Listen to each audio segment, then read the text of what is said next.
And good morning, ladies and gentlemen. We're going to do a little bit of maintenance today. Specifically, the headstock bearings on a KTM 1290 Superduke, year model 2018. Why do we have to do this? Well, because since 2018 no maintenance has been done, and this thing had a beard of old grease running down, which means the grease has disappeared, so it would be best to have a look at it. Worst case scenario, the bearings need replacing as well, which means 3-month waiting time for stock. So yeah, I have also viewed the Haynes manual for it, and I will be giving a couple of pictures of it during this video. It's not as, explicit as one would expect. Yeah, I'm not looking forward to it, to be quite honest, because it's a little bit complicated, especially since the brake lines actually run through the triple clamp, which is an odd design, but you know, KTM, right? So, what do we need? Safety glove, duct tape is always good. Fingernail polish to mark the fasteners that they've been torqued, torque wrench, little tools, red rubber grease for any rubbers, grease for the head bearings. Now here you can use anything. Wheel bearing grease is fine, you don't need anything special. I may add a molybdenum disulfate grease, mix it together with this and just put it in. Molybdenum disulfate, because if the grease disappears, it still leaves a very thin film of that stuff for lubrication. Brake cleaner, obviously, very important, and various harnesses, because we need to lift this thing up. You also need a bit of tubing, and where we're going to use this is where the brake lines, well, once we loosen them, we put that through the banjo fitting to stop all the brake fluid from pissing out and letting air into the system. Little mod. Alright, so front is jacked up, middle jacked up, rear jacked up. You would be able to do this with the tank and fairings on, but knowing me, there will be an accident, so I'm going to take all of it off. Okay, and while we have the tank off, if you want, go check your air filter. Now, we have to loosen the clamp that holds the handlebar in place, which means this is in the way. So we have to disconnect it here. Let's see. There are 1, 2, 3 bolts there. Hopefully then this little LCD computer thing will just pop off. And from there, let's see what it has underneath. And that's what's underneath. Now, when you do fit this back, remember to put a bit of grease around this rubber O-ring. Okay, so those are loosened. Now to get all of this off. I have no idea where to start here, so I'm just going to loosen the fasteners. And let's see. The headlight looks like it's on a swing. Okay, let's get all of this off, then we'll take the wheel off and what that entails, then let's have a look. Okay, another thing for small fingers. This is what holds the headlight at the bottom of the triple clamp. Basically like this, and you've got this sort of clip. And what you have to do, you have to lift the top flap and then push it outwards. Easiest way to do this, for small fingers, lift, push out.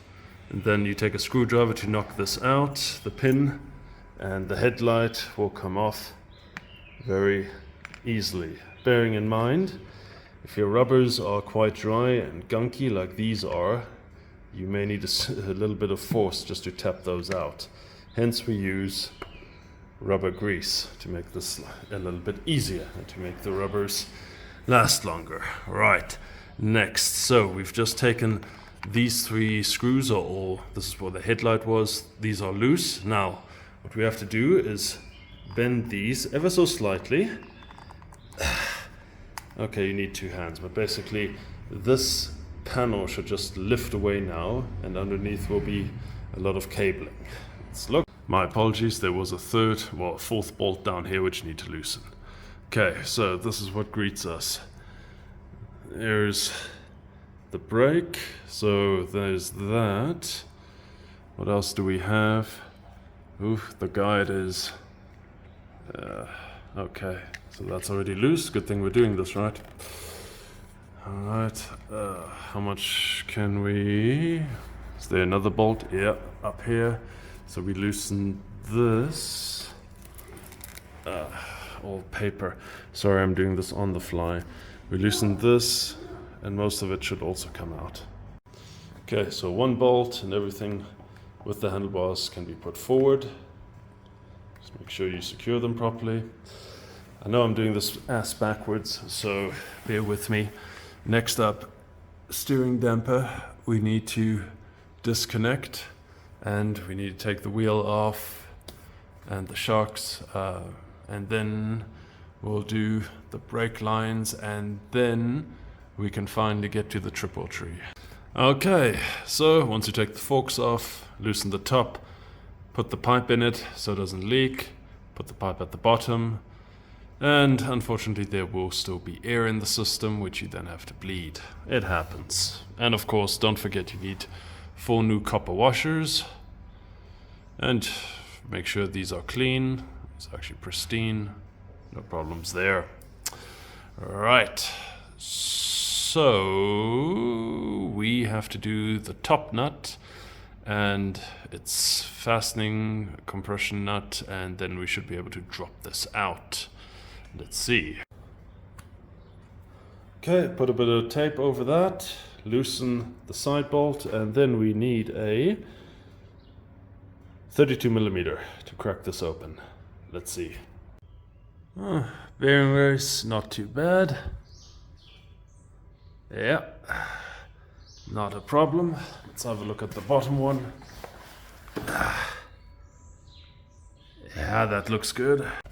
You want to know if your Superduke has done a lot of wheelies? Then you should look for marks.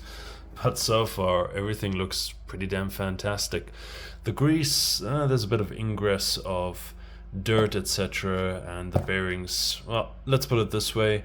Was it worth it? Yes, it was. Because you could see the pressure washer slowly, well, leaking the grease out of here. So, let's clean this up first. Okay, if you want OEM bearings, here you go. SKF. Made in India, obviously. There you go. That's the originals. Obviously, the upgraded ones would be taper bearings. And you've got one seal, bearing, seal, some sort of dust cover, and that's about it. And don't forget, the nut has a little aluminum spacer. Okay, so now greasing, which involves putting a dollop of grease and making that sort of sound, and then putting everything back together. Another thing they don't mention, this inner bearing race ring, it'll fit on here but then stop, and you have to a degree, you can use a socket to seat it, but the socket will have to be quite deep. So what do you have to do?